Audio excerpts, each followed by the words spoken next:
ነገርየው ለሞት የሚያበቃ አይደለም። የሰማሁት ነገር እስካሁን እውነት አልመሰለኝም።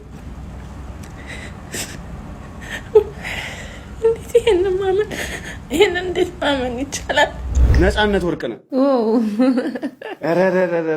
እኔ እንደሱ አይነት ደግሞ አርቲስት አስተዋይ ደግ አርቲስቶችን ሳይ እንዲነኩበት የማይፈልግ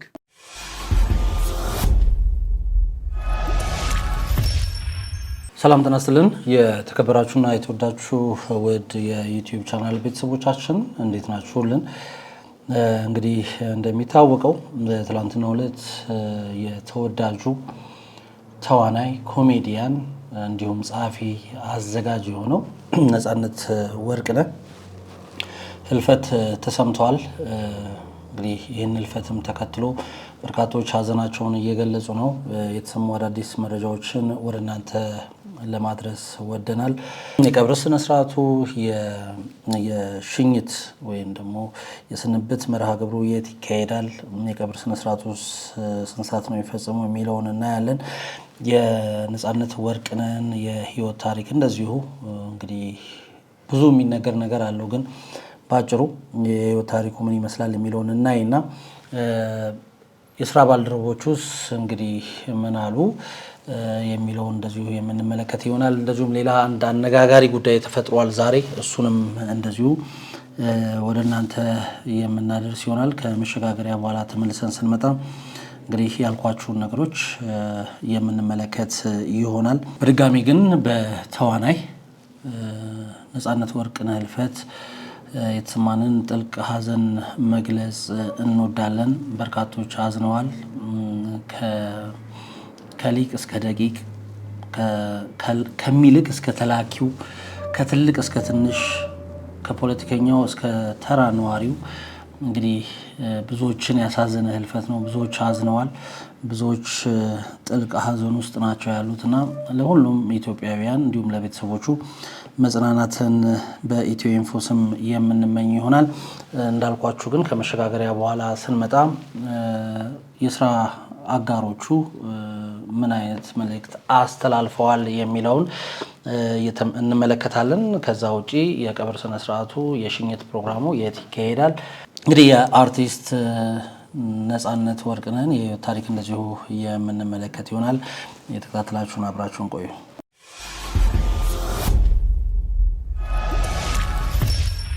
እንግዲህ መግቢያ ላይ እንዳልኳችሁ ነው በብዙዎች የሚወደደው አርቲስት ነፃነት ወርቅነህ እንግዲህ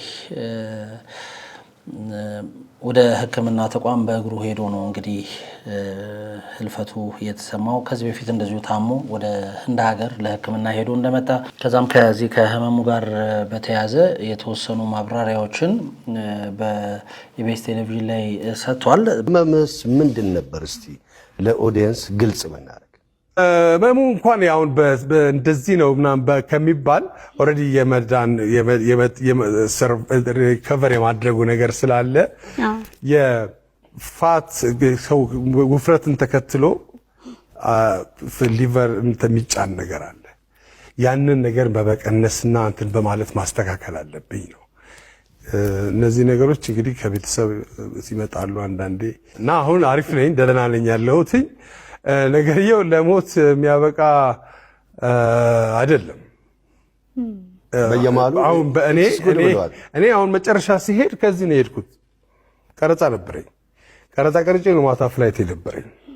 ሰዎች ፕሮግራም ስታቀርብ ነጽዬ ስትናገር ነጽያ ሞታል እንዲያም ነበር። ፊዚካሊ ያዩ ፕሮሰስ ነበረ ወይስ በአንድ ጊዜ ነው እንደዛ ያመመ ነጽዬ? እንትን አለው በራሱ ነገርየው የሆነ ጊዜ አሪፍ ይሆናል ያደርገዋል፣ የሆነ ጊዜ ደግሞ የሆነ ነገር ያደርጋል። ተለዋዋጭ ነው በባህሪው ሲነግሩን ሐኪሞቹ እንግዲህ በተወሰነው ባገኙት ጥናት መሰለኝ። የሆነ ጊዜ አሪፍ ትሆኛለሽ፣ የሆነ ጊዜ ደግሞ ፊትሽ ላይ ጥቁር የማለት ነገር ይኖራል ወይ ምናምን ነገር ማለት ነው። በትላንትናው ዕለት ግን የተሰማው ነገር ግን ብዙዎችን ያስደነገጠ የብዙዎችን ጆሮ ጭው ያደረገ እጅግ በጣም የሚያሳዝን መረጃ ነው። ይኸውም ምንድነው? ነፃነት እንግዲህ ወርቅነህ ለሕክምና በሄደበት በዛው ህልፈቱ ተሰምቷል። እንግዲህ ጠዋት ላይ ልብስ ለባብሶ ወደ ስራ ለመሄድ ዝግጅት ላይ እንዳለም ነው እንግዲህ የስራ ባልደረቦቹ የተናገሩት። ለሕክምናም በእግሩ ነው ወደ ሆስፒታሉ ያቀናው ተብሏል። እንግዲህ በዚህ ሁኔታ ውስጥ ነው ህልፈቱ እየተሰማው። እጅግ በጣም የሚያሳዝን ነው። በርካቶች ደንግጠዋል፣ በርካቶችን አሳዝኗል ይህ መረጃ። ለማንኛውም ግን ይህን ጉዳይ ተከትሎ በርካቶች ሀዘናቸውን እየገለጹ ነው፣ ሀሳባቸውንም እንደዚሁ እየገለጹ ነውና ያለው ነገር እጅግ በጣም ከባድ ነው። ቅድም እንዳልኳችሁ ከትንሽ እስከ ትልቅ፣ ከፖለቲከኛ እስከ ተራው ነዋሪ፣ ከአርቲስት እስከ ፊልም ተመልካቹ ሁሉንም በጋራ እንግዲህ ያሳዘነ በርካቶችን ያስደነገጠ ህልፈት ነው የተሰማው። ከህልፈቱ ጋር ተያይዞ እንደዚሁ የነጻነት ወርቅነህ የቀብር ስነ ስርዓት በአሊልቱ በሚገኝ ቤተክርስቲያን ይፈጸማል ተብሎ እንዲሁ በመገናኛ ብዙሃን በሶሻል ሚዲያ ሲነገር ነበረ። ነገር ግን ያ እንደማይሆን በትላንትናው ዕለት ታውቋል። ስለዚህ የአርቲስት ነጻነት ወርቅነህ የቀብር ስነ ስርዓት እንግዲህ ነገ እሁድ ጥር 10 ቀን 2018 ዓ.ም እንግዲህ በክብር ይፈጸማል ተብሏል። የስንብት መርሃ ግብሩ ከጠዋቱ 2 ሰዓት ተኩል ጀምሮ በመንበረ ጸባዖት ቅድስት ሥላሴ ካቴድራል እንግዲህ ወዳጅ ዘመዶቹ በተገኙበት እንደሚደረግ ነው የተነገረው። የቀብር ስነ ስርዓቱም በዛው ዕለት ማለትም እሁድ ጥር 10 ቀን 2018 ዓ.ም ከቀኑ 6 ሰዓት ላይ በመንበረ ጸባዖት ቅድስት ሥላሴ ካቴድራል ይፈጸማል ተብሏል። ስለዚህ ወዳጅ ዘመዶቹ እንዲሁም አድናቂዎቹ በተገኙበት የተወዳጁ አርቲስት ነጻነት ወርቅነህ የቀብር ስነ ስርዓት እንግዲህ ይፈጸማል ተብሏል። ለመላው ቤተሰቦቹ፣ ወዳጆቹ፣ አድናቂዎቹ እንግዲህ መጽናናትን እንመኛለን። እንግዲህ ይሄን ያህል ካለን ስለ ስንብት መርሃ ግብሩና ስለ ቀብር ስነ ስርዓቱ የነጻነት ወርቅነህ የህይወት ታሪክ ምን ይመስላል የሚለውን እንግዲህ በተቻለ መጠን ለመመልከት እንሞክራለን። የተወዳጁን አርቲስት ነጻነት ወርቅነህ እንግዲህ ታሪክ ስንጀምር ከትውልዱና ከልጅነቱ መጀመሪያ ግድ ይለናል። ሁለገብ የኪነ ጥበብ ባለሙያ የሆነው ነጻነት ወርቅነህ እምሩ የካቲት 10 ቀን 1974 ዓ.ም ከአባቱ አቶ ወርቅነህ እምሩና ከእናቱ ከወይዘሮ ምናለ ሸዋ ይፍሩ በአዲስ አበባ ከተማ በፖሊስ እንግዲህ ሆስፒታል እንደተወለደ ነው መረጃዎች የሚጠቁሙት። ለቤተሰቡ 4ኛ ልጅ ሲሆን 3 ወንድሞችና 1 እህት በነበረው ቤተሰብ ውስጥ እንግዲህ ኡራኤል ቤተክርስቲያን ተብሎ በሚጠራው ወይም ደግሞ ኡራኤል ቤተክርስቲያን ባለበት ሰፈር እንዲሁም ደግሞ ኡራኤል ተብሎ በሚጠራው ሰፈር እንዳደገ ይታወቃል። የመጀመሪያ ደረጃ ትምህርቱን በአስፋው ወሰን የመጀመሪያ ደረጃ ትምህርት ቤት የተማረ ሲሆን እስከ 7ኛ ክፍል ባለው የልጅነትና የትምህርት ቤት ቆይታው ለኪነ ጥበብ የተለየ ፍቅር እንዳልነበረው በተደጋጋሚ በተለያዩ እንግዲህ ኢንተርቪዎቹ ላይ ተናግረዋል። የ8ኛ ክፍል ተማሪ እያለ ግን የጉሊቷ እናት የሚል ቲያትር ላይ የሴት ገጸ ባህሪ ይዞ መተወኑን ራሱ ተናግሯል። የ2ኛ ደረጃ ትምህርቱን ምስራቅ አጠቃላይ 2ኛ ደረጃ ትምህርት ቤት እንግዲህ ተከታትሏል። በዚህ አጋጣሚ በልጅነቱ እጅግ በጣም አስቸጋሪ ባህሪ እንደነበረው እንግዲህ የተለያዩ ከእናቱ የተለያዩ የልጅነት እንግዲህ በልጅነቱ ለዋናም በመሄድ እንደዚህ ከጓደኞቹ ጋር የሆነ ቦታ በመሄድ እንግዲህ ቤት ይበጠብጥ እንደነበረ እንግዲህ ራሱ በተለያዩ ኢንተርቪዎቹ ላይ ተናግሯል። እናቱም እንግዲህ ሁሉም ታዳጊ ላይ የሚደርሰውን የማማሰያ እንደዚሁም የጫማ ውርወራ እሱ ላይ እንደደረሰ በተደጋጋሚ እንግዲህ በቀልድ እያዋዛ ሲናገር ሰምተነዋል። ልጅነቱን ያሳለፈው በሚወዳት ሰፈሩ በኡራኤል ሰፈር እንደሆነም ደጋግሞ ይናገራል። ወደ ኪነ ጥበብ ዓለም የገባበትን አጋጣሚ ለመመልከት ያህል እንግዲህ ነጻነት ወርቅነህ የ16 ዓመት ልጅ ሳለ ነው ከኡራኤል መርካቶ ድረስ በእግሩ እየተመላለሰ ዩኒቲ ቲያትር ክበብን እየተቀላቀለው እንዲሁም ቲያትር መስራት መጀመሩን የተናገረው። የዩኒቲ ክለብ መፍረስ ቀጣዩ የነጻነት መዳረሻ መዳረሻ የሩሲያ ባህል ማዕከል ወይም ፑሽኪን አዳራሽ እንዲሆን አድርጎታል። በፑሽኪን ቆይታው በግጥሞች በወጎች እንግዲህ መሀል የሚተላለፉ የተመልካቾችን ቀልብ የሚይዙ የ30 ደቂቃ ድራማዎችን ስለመስራቱ ይታወቃል። በፑሽኪን ቆይታው ፍሬሽማን የሚለውን ድርሰቱን በ40 ደቂቃ የሚያልቅ ድራማ አድርጎ ሰርቶትም ነበረ። ከዛ በኋላ ቲያትሩን አሻሽሎ ከአዳነች ወልደ ገብርኤል ጋር መስራቱ አይዘነጋም። ነጻነት እንግዲህ ፍሬሽማንን በፑሽኪን እያሳየ የመጨረሻ ኃጢአት የሚለውን በቀበሌ አዳራሽ ውስጥ የተሰራ ቲያትርንም እንግዲህ ለአድማጭ ተመልካቾች ለቲያትር አድናቂዎች ማድረሱ ይታወቃል። በፑሽኪን በነበረው ቆይታ ላይ አብረውት ከሰሩ ተዋናዮች መካከል ኢሳያስ አስራት ስለ ነጻነት የትወና አቅም እንግዲህ ሲናገር እኔ ስለ ነፂ መሰክራለሁ፣ የሚሰራውን ገና ሲወጥን ያውቀዋል ሲል ተናግሯል። ፑሽኪን ወይም ደግሞ የሩሲያ ባህል ማዕከል በነበርንበት ወቅት እኔም እርሱም ተውኔት እንጽፋለን፣ እናዘጋጃለን፣ እንተውናለን። ፉክክር ነበረ በመሃላችን። ነፂ ግን ይለያል። አድምቶ መስራትና በዚያው መጠንከርና ግቡን መምታት ያውቅበታል በማለት እንግዲህ ስለ ተወዳጁ ነጻነት ወርቅነህ መስክሯል። ነዋሪነቱን በካናዳ ያደረገው ገዛሃኝ መኮንን ሲናገር ለመጀመሪያ ጊዜ በፑሽኪን ማዕከል መድረክ በግጥም መሃል በሚያቀርባቸው አጫጭር ተውኔቶች ላይ ነበር እንግዲህ ኤክስትራ ኦርዲነሪ የሆነ ችሎታ እንዳለው ያስመሰከረው። እኔና ወዳጄ ሚሊዮን አየለ በጋራ ጽፈን ባዘጋጀ ነው ፌስታል የተሰኘ የ5 ደቂቃ ድራማ ላይ ካስ ስናደርገው ከሙናዬ መንበሩ ጋር እንዴት በልዩ ሁኔታ እንደተጫወተው አሁንም አይረሳኝም። ከዛ በኋላም በጣም በርካታ ፊልሞች ላይ በመተወን አቅሙን አሳይቷል በማለት እንግዲህ ምስክርነቱን ሰጥቷል። ስለ ነጻነት ወርቅነህ የትወና የድርሰት የማዘጋጀት አቅም አይደለም ባለሙያዎች ተመልካቾችም የሚመሰክሩለት ነውና እንግዲህ በርካቶች አዝነዋል በእርሱ ህልፈት።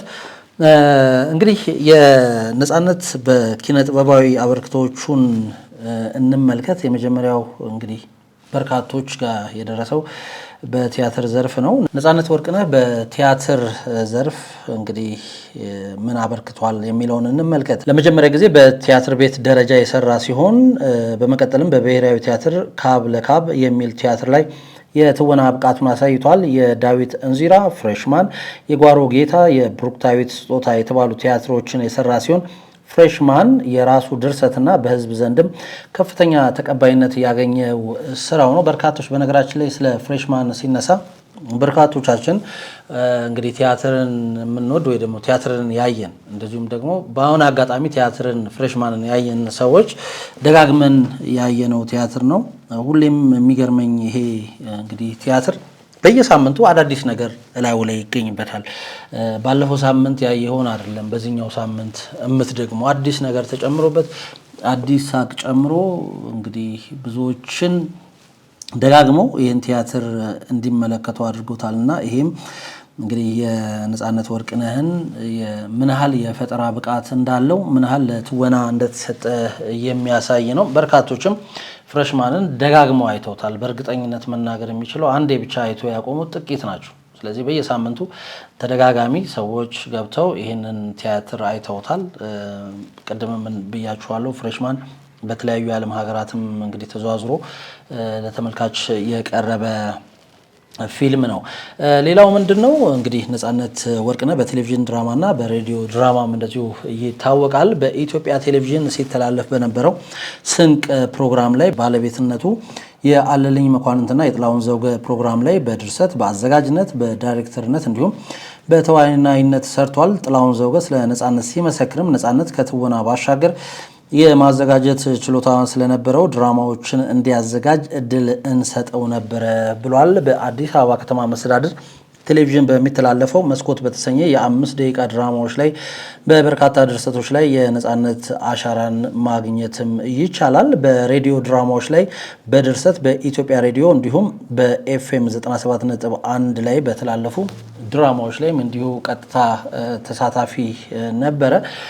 ሌላው እንግዲህ ነጻነት ወርቅነህ በርካታ ፊልሞችን ሰርቷል።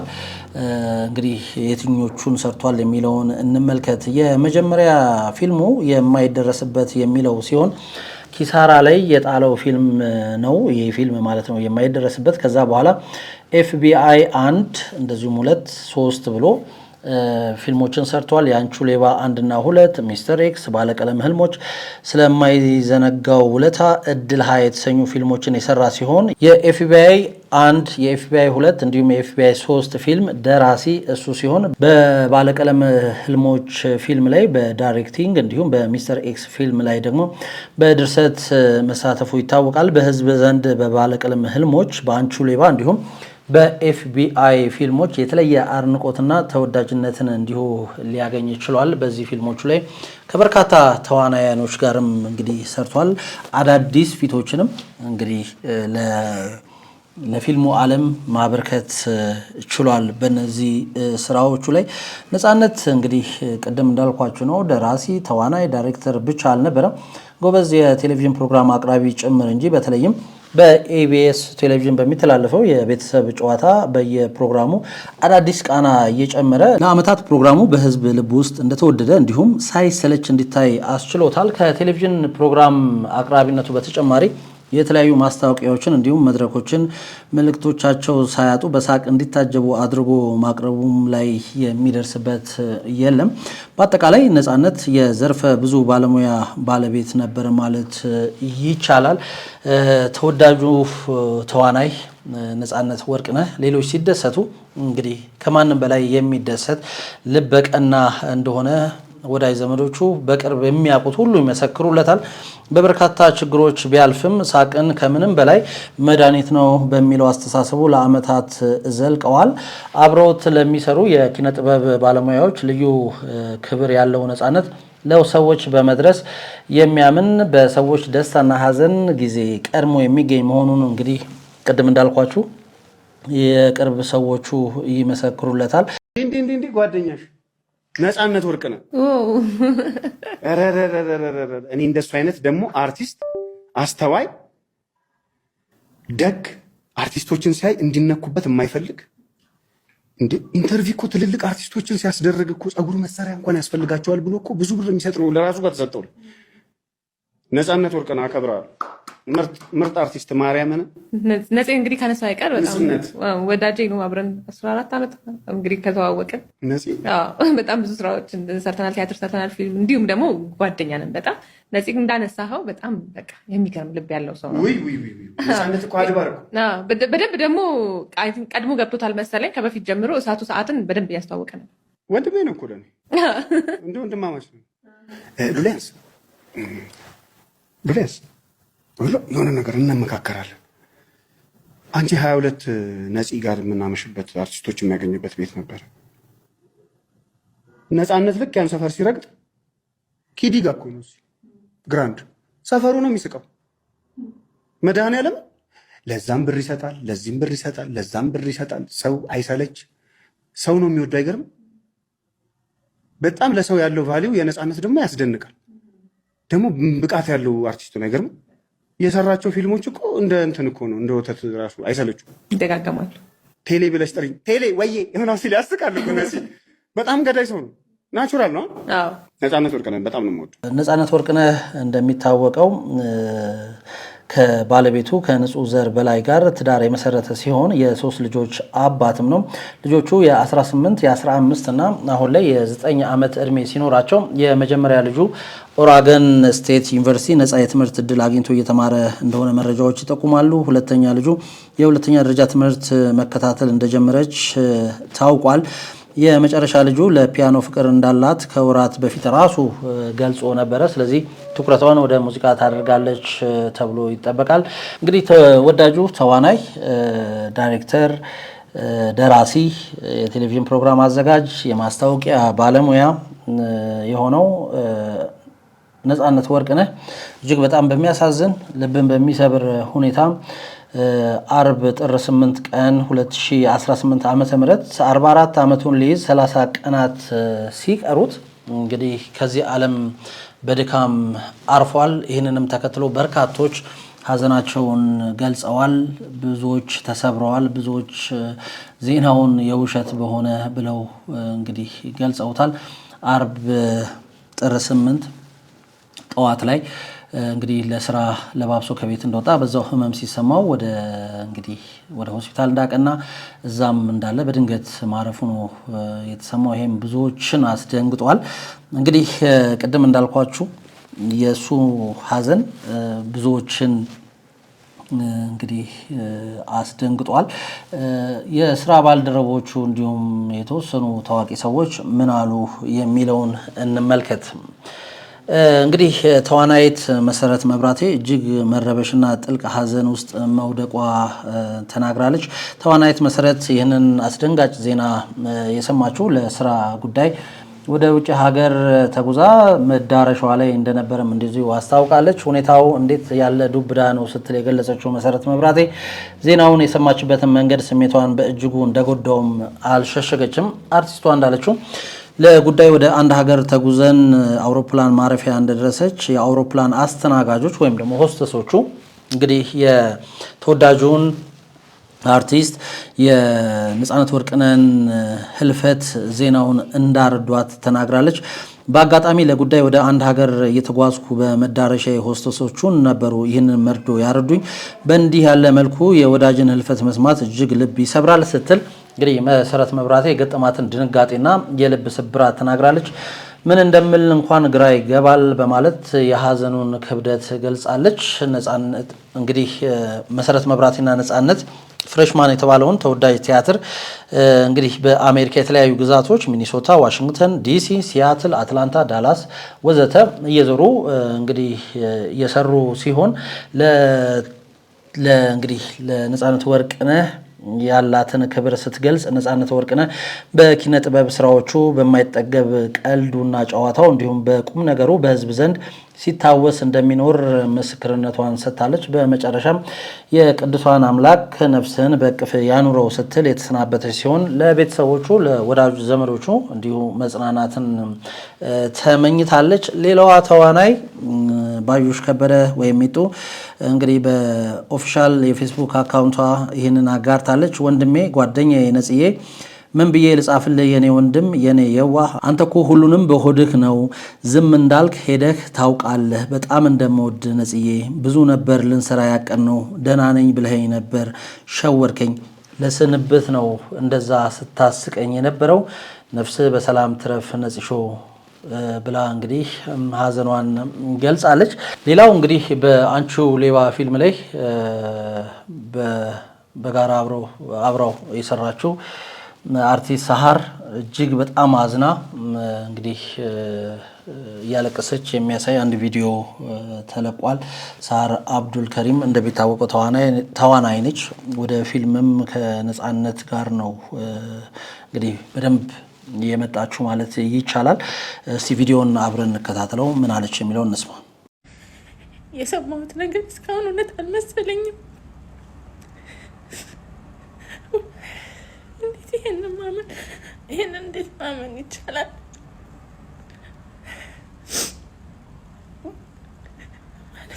እዛ ጋር መገኘት አለመቻሌ ራሱ በጣም ናመመኝ።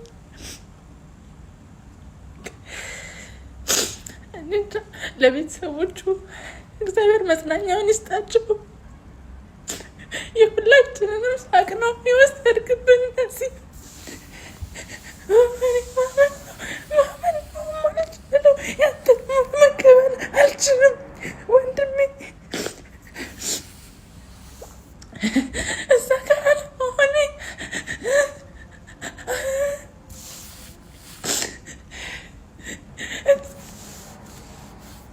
ምን እንደምን አላውቅም።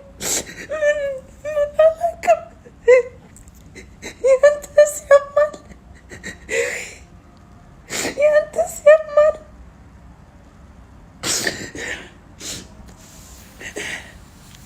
እዛ ጋር መገኘት ባለመቻሌ እነዚህ ለቤተሰቦች መጽናኛውን ይስጣቸው፣ ለወዳጆች ሁሉ እግዚአብሔር መጽናኛውን ይስጣቸው። ምን ማለት እችላለሁ ወንድሜ።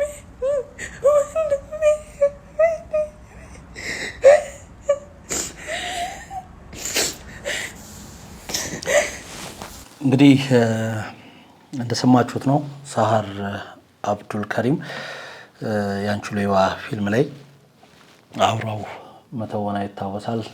እንግዲህ ህልፈቱን ከሰማች በኋላ እንደዚህ በሚያሳዝን ሁኔታ ሀዘኗን ገልጻለች።